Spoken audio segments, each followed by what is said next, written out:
Welcome to Apologias Chemistry, 3rd edition, Module 1, Measurement and Units with Mr. C on MrCScience.com.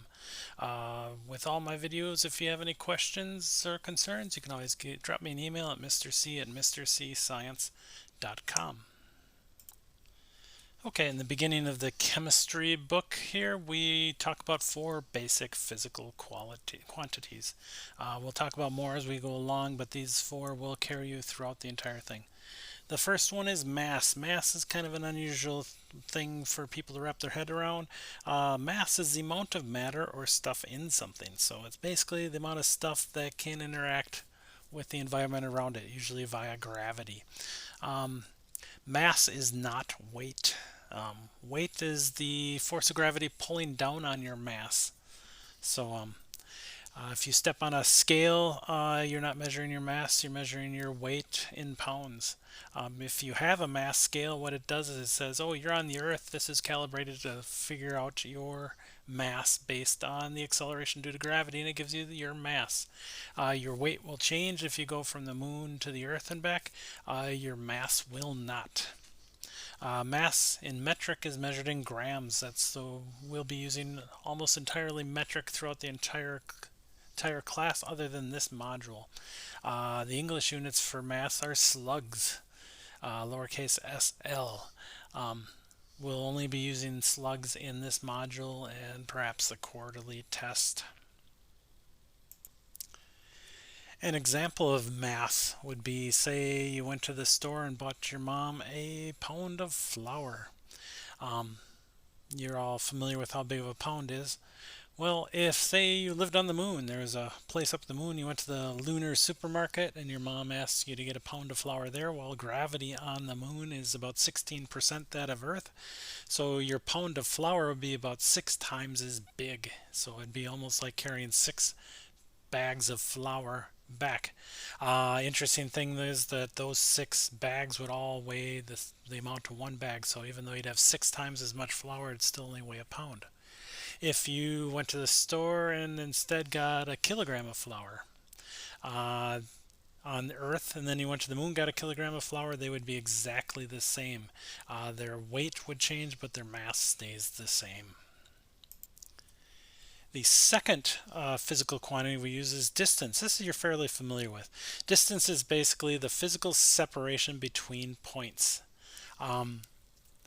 In chemistry, we use distance, but very tiny distances. We're going to use the metric system again. The metric system is based on meters. So meters is with lowercase m. That's how we track that. You're very familiar with the English units of feet, which is lowercase ft. We'll be using that a little bit, but not much. Chemistry is primarily metric. The third physical quantity we're going to be using, and we'll use this a lot, is volume. Volume is effectively distance, but in 3 dimensions. So you got your length and your width and your height. So distance is a one-dimensional measurement, just along one path, one line.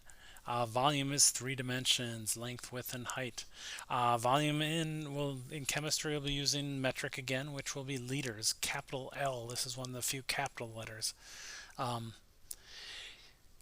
English units, gallons. Again, you really won't use English units except on this module and possibly the quarterly test. Gallons are lowercase g. The fourth physical quantity we use is time. Time is the 4th dimension. Like we said, distance is one-dimensional. We don't really measure 2 dimensionals, but that would be area if we use that. Volume is the 3rd dimension, 3 dimensions, and time is the 4th dimension. Old 60s, 70s sci-fi movie called The 4D Man. He travels through 4 dimensions. Well, we all travel through 4 dimensions, although we only go the one direction in time right now.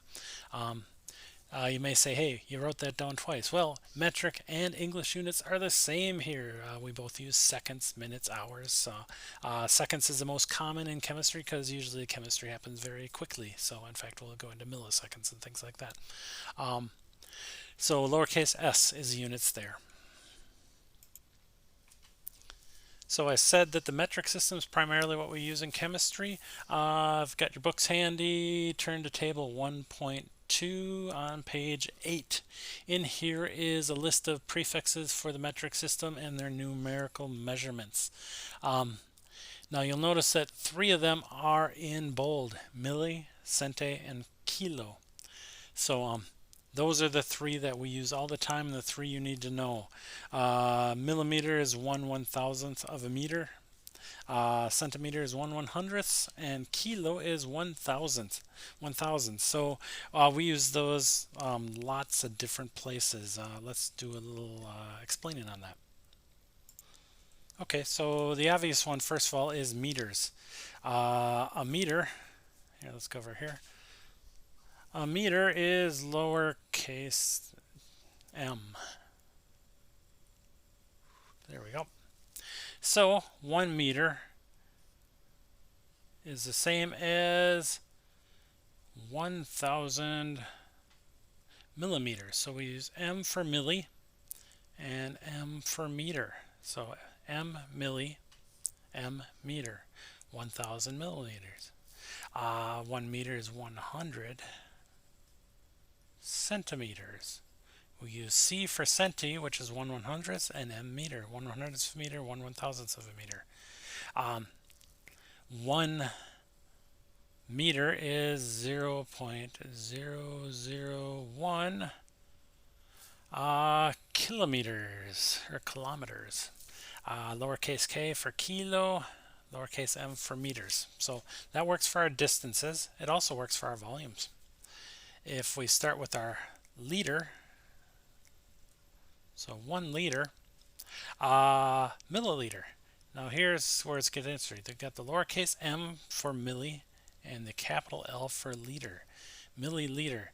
1 liter is 1,000 milliliters, just like 1 millimeter is, or 1 meter is 1,000 millimeters. So one that we don't really use very often or at all, I don't know if I've ever physically used it, but we could use it, is centiliters. We got 100 centiliters in a liter. Another one that we really don't use very much because it is so big is kiloliters. 1 liter is 1/1000th of a kiloliter, or 1 kiloliter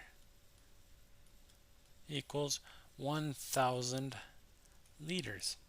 Or to put it in perspective, you're familiar with the 2-liter bottles. Imagine 500 2-liter bottles. The liquid in there is 1 kiloliter. So that's distance, volume, mass. Same thing works with mass. Whoops. So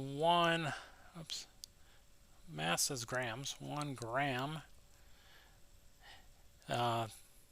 equals, or you got 1,000 milligrams to 1 gram, milli and gram.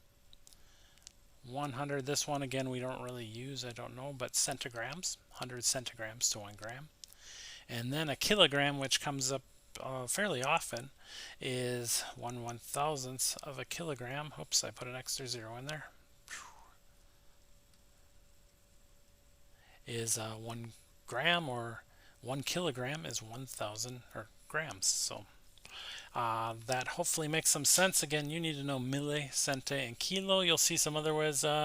We may use micrometer or micrometer. It sounds familiar. But other than that, we really won't touch any of the other ones. So know those 3, and you may already be very familiar with them.